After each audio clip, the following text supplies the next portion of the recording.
Don't do that. You can't stop her from feeling that. Right. And you started yourself. Oh. That's why I have a son. Nikita, sit down. Sit Wow, down. I feel overwhelmed. Yeah. With all the cameras. All right. All right?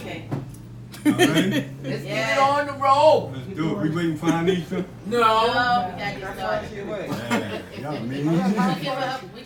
After she like 5 minutes or so. Y'all mean? That's important. I would have been here. All right, y'all. That was mean. No, we're not. We moving right along. Bismillah ar-Rahman ar-Rahim. The Prophet sallallahu alaihi wasallam, he always started a wedding with the opening. It's called Khutbatul Hajjah. I'm going to say it in Arabic and in English so that everybody can understand it. He begins with Alhamdulillah, Nahmaduhu wa nasta'inuhu wa nastaghfiruhu. All praise is due to Allah. It is Him that we praise. It is His help that we ask for. And it is forgiveness and mercy that we seek. وَنَعُوذُ بِاللَّهِ مِنْ شُرُورِ أَنفُسِنَا وَمِنْ سَيِّئَاتِ أَعْمَالِنَا. And we seek refuge in Allah from the evils within our own souls and the mischief of our deeds. مَا يَهْدِهِ اللَّهُ فَلَا مُضِلَّ لَهُ وَمَا يُضْلِلْهُ فَلَا هَادِيَ لَهُ. And whomsoever Allah guides, no one can lead them astray. And whomsoever Allah leaves astray, no one can guide them to the right way. وَنَشْهَدُ أَن لَا إِلَهَ إِلَّا اللَّهُ وَحْدَهُ لَا شَرِيكَ لَهُ. And I bear witness there is no God except Allah. He has no partners and He is one.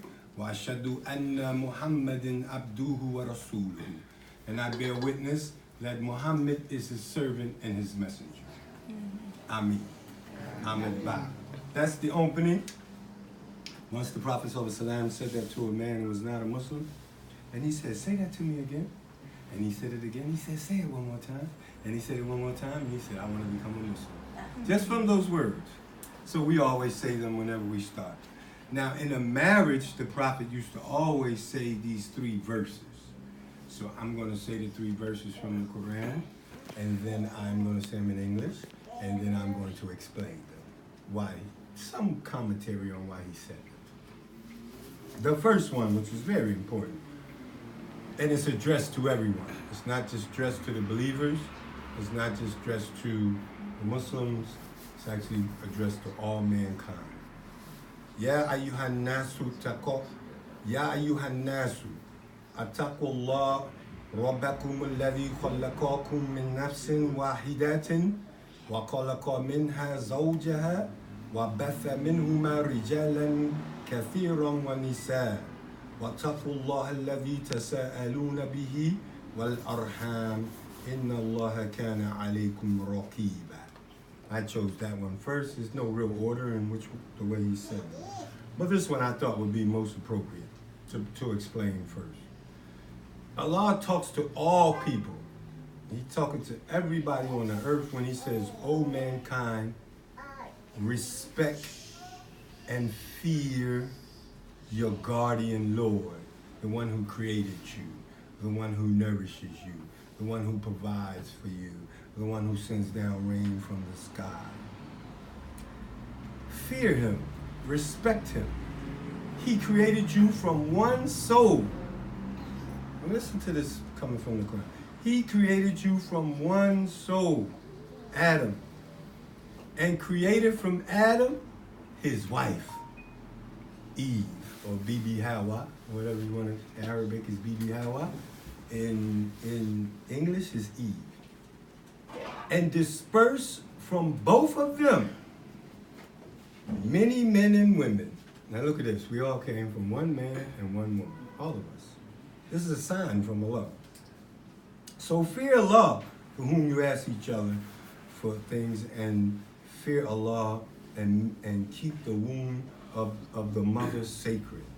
Verily, Allah is ever watching over you. So here we're taught that the purpose of marriage, remember Adam and Eve was married by Allah. Allah married them. And that marriage was so important because then they had children. And from all those children, they didn't just have Cain and Abel, they had a lot of children. But from all those 1,000 children that they had, came all of us. Came all black people, all white, all Spanish, Pakistani, Australian. Every single person came from Adam and Eve.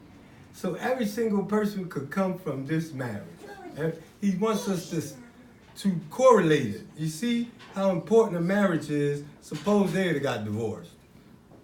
Suppose they'd have separated or broke up and had no children. We wouldn't exist. So that's why marriage is so important, and a strong marriage, and of course family. All that comes out of this verse, which the prophet always used to say. And this is a famous verse. A lot of people know this verse. Ya ayyuhalladhina amanu taqullaha haqqa tuqatihi wa la tamutuna illa wa antum muslimun. Oh, you believe, fear Allah as he should be feared. Haqqa tuqatihi. It means, haqq means the truth, and tuqatihi comes from the same word as root of taqwa. Haqqa tuqatihi. Fear him as he should be feared. Respect him as he should be respected. Worship him as he should be worshipped. Love him as he should be loved. Not partially, not half-heartedly, not sometimes, not like a coat. You put it on when you're cold, take it off when you're hot. Worship him as he should be worshipped. And do not die. Do not live your whole life and die except that you are a Muslim, or accept that you are in submission to the will of Allah. In Arabic, it actually says Muslimun.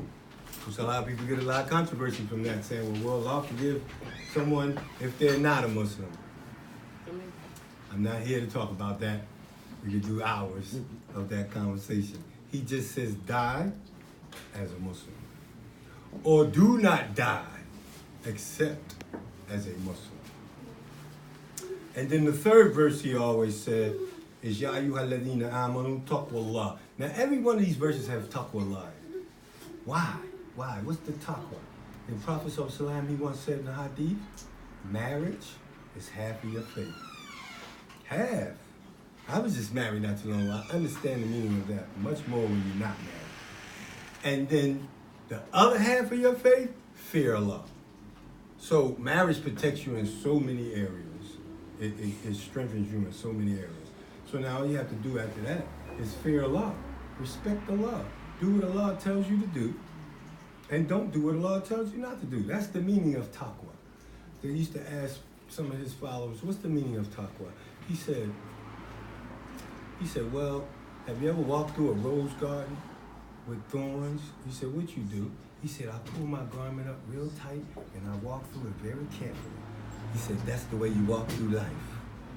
You walk through life very carefully, cautiously, so that you don't get pricked by thorns in the rose garden. You walk very cautiously in life. And that's what taqwa is.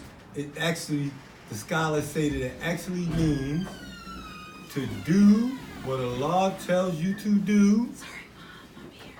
We know you was coming. To do as Allah tells you to do, and do not do what Allah tells you not to do. That's taqwa. It's real simple. Allah tells you to pray, pray. Allah tells you not to lie, don't lie. That's the essence of taqwa. Trying to obey Allah as much as you can, and trying not to disobey Allah as much as you can.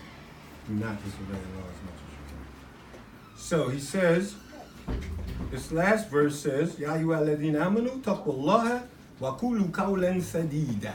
يصلح لكم أعمالكم ويغفر لكم ذنوبكم وما يطيع الله ورسوله لقد فاز فوزا عظيما. This one says the same thing. Oh, you believe, fear Allah, respect Him, and this is important in the wedding. وَقُولُوا قَوْلًا سَدِيدًا, and always say what is right. Or better yet, let me say this. Always say what is good. Not necessarily right. Because sometimes you could say something that's right, but it could be wrong. So always say what's good. And we also reminded not to say anything that's bad. And I'm telling you how important this is in a marriage. Y'all get married today. Every word that comes out your mouth will be remembered by your spouse. Trust me. You could call her a name tomorrow, and 5 years from now, she's gonna say, remember that time you called me a B? That's right. You're gonna say, baby, that was 5 years ago. And you just mentioned that. Or you could call her, or you could call him a name, a punk or something, and you might think it's nothing. And it'll burn him up all day and night, weeks. Remember that time you called me a punk? Did you really mean that? So it means to be careful with the words that you say to each other. That's why he read it in a marriage ceremony. But it also in relations to your friends and your family and your brothers and sisters and everybody that you know. Always say what is good. That always means always say what's right. Like there's certain things in Islam that I know that I don't even teach. I don't even mention them.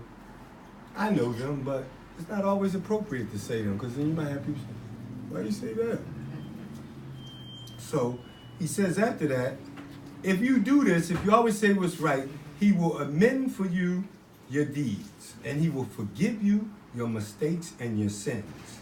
And whoever obeys Allah and his Rasul, the messenger, they have certainly attained the greatest achievement in life.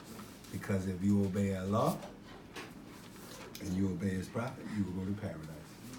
And that is the greatest thing you can attain. I don't care how much money you get in this life. I don't care how many houses you get. I don't care how many cars you get. You will die. Everyone must die, and you will leave all of that on this earth. And your relative will divide it. And the only thing you will have in that grave is your deeds. Everything you did will be right there in the grave with you. And if you did good, you'll be raised on the day of judgment and go to paradise. And if you did not believe and do wrong, you'll be raised on the day of judgment and you may go to hell. Allah may still forgive you, but you don't want to take that chance. So the greatest achievement you could do is obey Allah and his prophet. I know a lot of different things on marriage, but I just wrote one thing down that I thought was really, really good and to share with y'all and everyone else so that you, and that was just unique that I was talking about money, because here it says, it was narrated by Thawban, who was one of the companions or followers of the Prophet, and the verse came down in the Quran. It said, and those who hoard gold and silver. Well, actually, it's a very long verse. It talks about men desire horses, so we changed that to cars. You know, men desire gold and silver. We don't really go after gold and silver as much as we do money. And they desire women. That ain't changed. Children. Yeah. You'd be surprised how many people, you know, desire to have a lot of children, are proud of their children. And all these things, that particular verse said, but these are the things of this life. And in the next life, this is what you should be striving for, belief in love. So when this verse came down about hoarding, you know what hoarding means? It means like saving and building up and not sharing your wealth, not spending it in the way of Allah, not doing anything with it. You just hoarding it. Y'all notice rich people are the worst. Seriously. They could have $1 million. The Prophet ﷺ said a man can have a valley full of gold and he'll want another one. You can have, I know the rich people are the worst. They got $1 million and said, come fix up Claire Muhammad. And they said, oh man, I'm doing bad right now. I see what I can do. I'll write y'all a check for $1,500.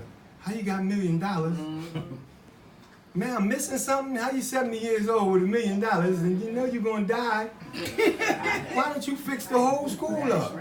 But he's holding his money for whatever reason. You can't tell nobody how to spend their money. So that's what we do. We hoard gold and silver. And when it came down, he asked the prophet, it has come down about gold and silver. Wish that we knew what property is best so that we might acquire it.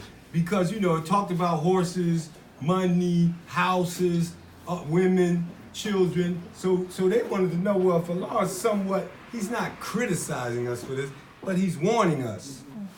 Don't put your whole life into all that stuff and forget about me and forget about your brothers and sisters, forget about doing good.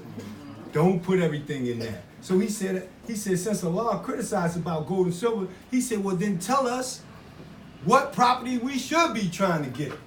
What's the best thing in this world for us to have? And look what he said. The Prophet ﷺ said, the best property is a tongue which mentions Allah often. And you ask Allah for that. A grateful heart, a heart that's grateful to Allah for all his favors, for their eyes, for their ears, for their tongue, for their nose to smell, hands to build things, feet to walk, oh man, to breathe. I mean, just every favor Allah has given us, just a heart that's grateful, is thankful. Thank you, Allah. Oh, you're so great. And the third thing, I never knew this hadith. I was researching for this matter. And I read all the hadiths, but I didn't remember reading this one. And a believing wife who helps a man with his faith. That and opposite, a believing husband who helps a wife with her faith. Those three things: a tongue that mentions Allah, a heart that is grateful, and a husband or wife that helps you with your faith. You should be trying to get that. If you got that, don't worry about gold and silver and horses and houses and all that'll come. But if you got a wife that's going to help you in your faith, and you got a husband that's going to help you in your faith, you got the best property that you can have in this world. So get the tongue and get the heart, and now you got the companion to help you get to paradise. So that's essentially the part that I want to talk about. Now we have to get to the part of the actual marriage. Let's get to it. There it is. Now it's two parts of a marriage.